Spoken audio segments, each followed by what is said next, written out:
Long before empires, before kings and borders, before even language as we know it, humanity faced a world of raw survival. The first weapon was not born in a forge. It was born in a moment of realization. A human ancestor, perhaps somewhere in the African savanna nearly 2 million years ago, picked up a stone, struck it against another, and discovered that the fractured edge could cut flesh, scrape hide, or split bone. It was crude.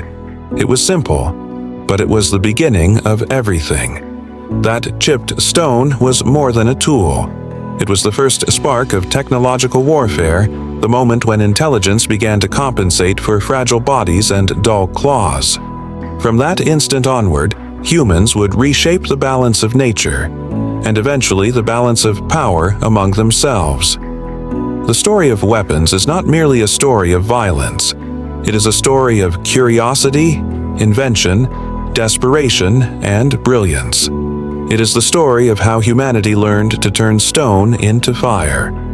Roughly 400,000 years ago, early humans developed what may be the first true purpose-built weapon, the spear. Archaeologists discovered beautifully preserved wooden spears at Schöningen, Germany, dating to about 300,000 years ago. Balanced like modern javelins, they were designed not just for thrusting, but for throwing. This changed everything. Instead of facing prey and predators at arm's length, humans could strike from distance. Distance meant survival. Distance meant power. With coordinated hunts, groups of early humans brought down animals far larger than themselves: mammoths, giant bison, cave bears. But the true revolution came later. Around 40,000 to 25,000 BC, humans invented a deceptively simple device, the atlatl, or spear thrower, a carved stick with a hook at one end. But in the hands of a skilled hunter, it turned the human arm into a biological missile launcher. The atlatl could launch darts more than 100 kilometers per hour, 60 miles per hour, and dramatically increased both range and penetration. Suddenly, hunters could strike from far beyond the reach of dangerous animals. Across the Americas, Europe, and Australia, this technology spread widely. Entire cultures became defined by mastery of it. Yet even this innovation would one day seem primitive, because somewhere, perhaps accidentally, humanity discovered a far more elegant weapon. By 10,000 BC, the bow and arrow had appeared. Its inventor is unknown, lost to the fog of prehistory, but their insight was extraordinary. A bent piece of wood stores energy. A string holds that energy. Release it, and the stored force becomes motion. For the first time, humans possessed a mechanical weapon that multiplied their strength many times over. An arrow could travel silently, swiftly, and with deadly precision. Hunters could strike without revealing their location. Armies could rain projectiles from afar. In the centuries that followed, archery would become both art and science. But the bow's greatest evolution had yet to come. Around 3,300 BC, humanity entered the Bronze Age. Copper and tin fused in fire produced bronze, harder and stronger than stone. Blacksmiths became the new magicians of civilization. Out of glowing furnaces came weapons never before imagined. Bronze swords, spears with metal heads, battle axes, daggers. The sword, especially, captured human imagination. It was personal, elegant, and symbolic. In Mesopotamia, Egypt, and Anatolia, warriors carried bronze blades that gleamed like sunlight on water. But metallurgy was only half the story. The other half came from mobility. By 2000 BC, innovators in the Eurasian steppes and the Hittite Empire developed a terrifying new battlefield platform, the war chariot. Lightweight wooden vehicles mounted on spoked wheels were pulled by trained horses. A typical chariot carried a driver, an archer, or spearman. Together, they formed a fast-moving strike unit capable of devastating infantry formations. Egyptian pharaohs used them to dominate battlefields. Hittite armies deployed them in massive formations. For centuries, the chariot was the supreme weapon of elite warfare, but like all dominant technologies, it would eventually face disruption. Nomadic engineers from Central Asia perfected one of history's most sophisticated ancient weapons, the composite recurve bow. Unlike simple wooden bows, these were crafted from layers of wood, animal horn, sinew. Each material contributed unique properties. The result was astonishing. A small bow with immense power. These bows could launch arrows with incredible velocity, ideal for mounted archers. Millennia later, these designs would help Mongol warriors dominate Eurasia. But siege warfare was evolving too. Around 500 BC, engineers in China and the Mediterranean world began designing machines that transformed physics into battlefield force. These were the first artillery weapons. The ballista, developed by Greek engineers, functioned like a giant crossbow. It could launch massive bolts capable of piercing armor and shields. The trebuchet, later perfected in China and the Islamic world, used counterweights to hurl stones weighing hundreds of kilograms. Walls that once protected cities suddenly became vulnerable. The age of siege warfare had begun, and yet, somewhere far to the east, a discovery was about to reshape warfare forever: the Chinese discovery.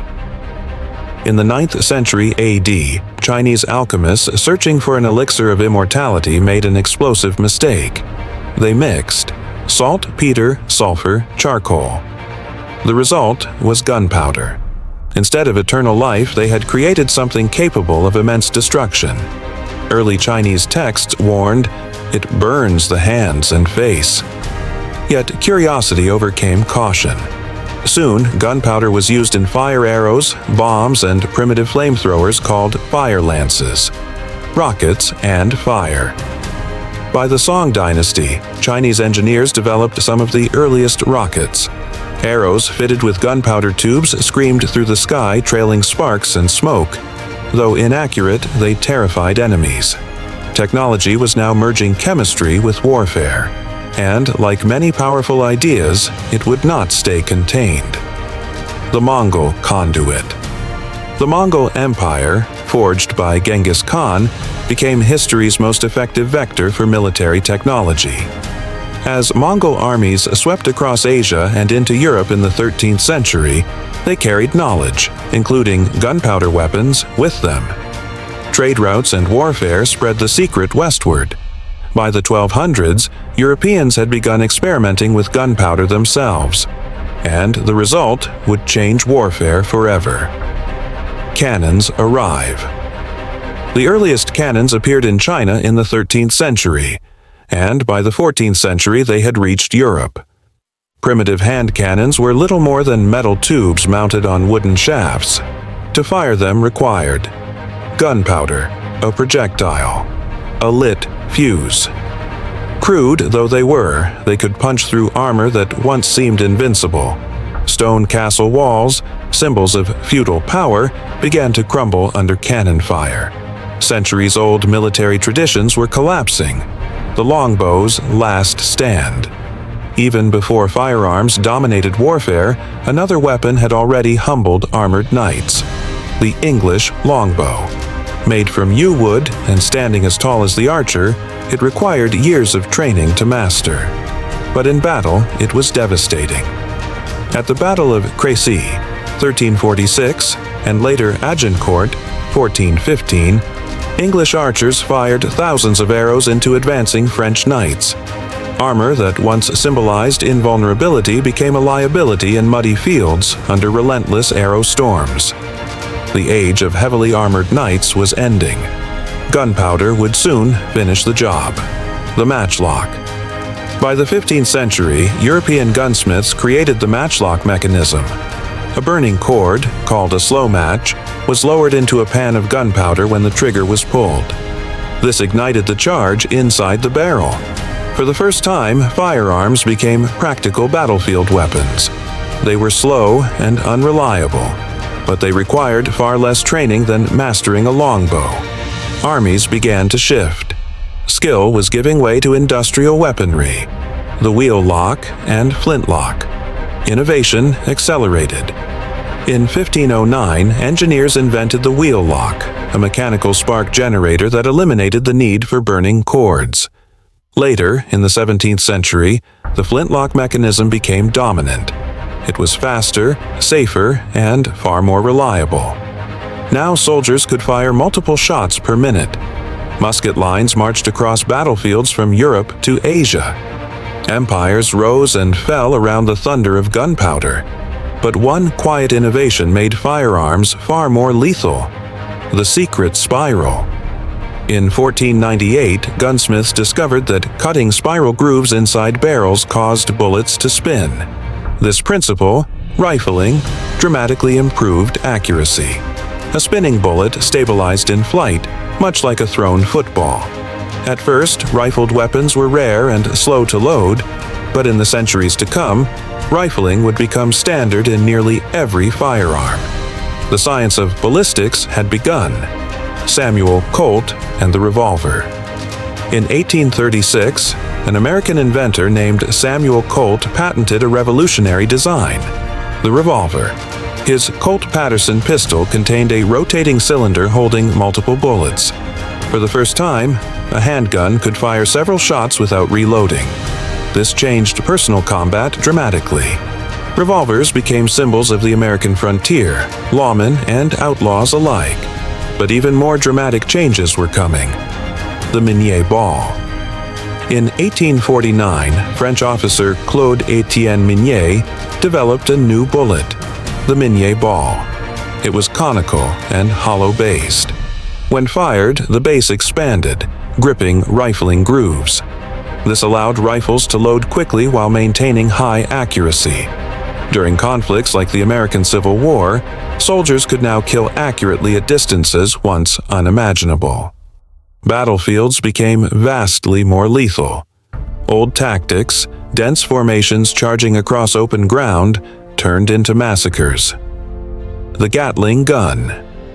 In 1861, American inventor Richard Gatling unveiled a terrifying new invention: the Gatling Gun. Multiple rotating barrels fired rounds in rapid succession when turned by a crank. It could unleash hundreds of bullets per minute. Gatling himself believed his invention might reduce war. Fewer soldiers could wield massive firepower. History proved otherwise. Hiram Maxim and the first true machine gun. In 1884, engineer Hiram Maxim created the world's first fully automatic machine gun. The Maxim gun used recoil energy from each shot to load and fire the next. Pull the trigger once, and the gun would continue firing until ammunition ran out. The implications were devastating. In colonial conflicts, small European forces armed with Maxim guns defeated vastly larger armies. The industrialization of killing had begun, the genius of John Moses Browning. Few individuals shaped modern weapons like John Moses Browning.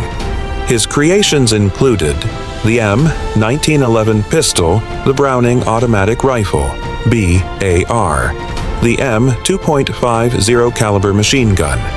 The M2, introduced in 1933, remains in service nearly a century later.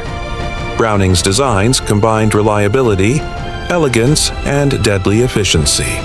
They would shape wars for generations. But an even more influential weapon was on the horizon: Mikhail Kalashnikov.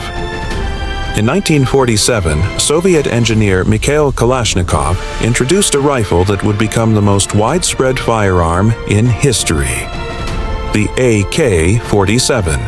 It combined automatic fire, durability, simplicity. It could function in mud, sand, snow, and jungle. More than 100 million have been produced. Few inventions have shaped modern conflict more profoundly: Eugene Stoner and the AR platform. American engineer Eugene Stoner approached firearm design differently. His AR-15/M16 platform emphasized lightweight materials, modular design, high-velocity ammunition. Adopted by the U.S. military during the Vietnam War, the platform remains one of the most influential firearm systems ever created. Submachine guns. Another innovation emerged during the chaos of World War I: compact automatic weapons firing pistol cartridges. The first was the MP-18. Later came the famous Thompson submachine gun, designed by John T. Thompson. These weapons transformed close-quarters combat in trenches, cities, and jungles. The fire of the atom. In 1945, humanity crossed a new threshold. At a secret laboratory in New Mexico, physicists led by J. Robert Oppenheimer created the most powerful weapon ever devised: the atomic bomb. When detonated over Hiroshima and Nagasaki, it unleashed destruction beyond anything previously imagined. Oppenheimer later recalled a line from the Bhagavad Gita: "Now I am become death, the destroyer of worlds." For the first time, humanity possessed the ability to destroy itself entirely.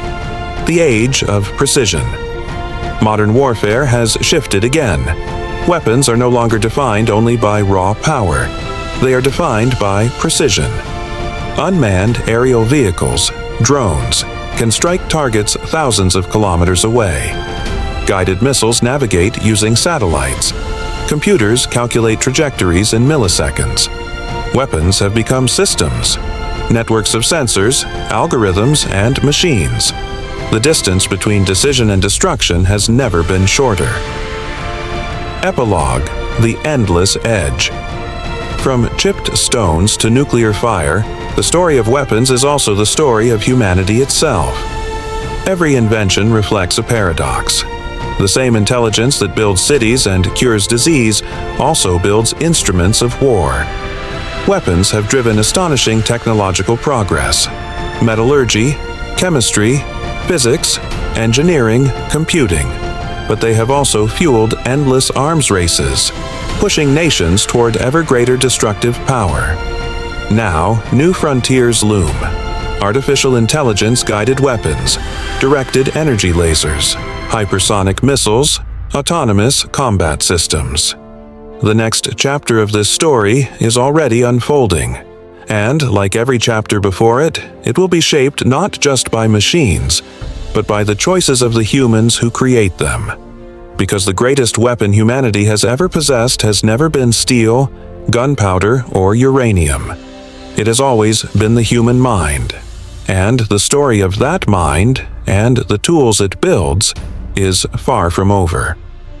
And if you enjoy stories about the inventions that shaped human history, consider subscribing, because this channel explores the technologies and ideas that changed our world.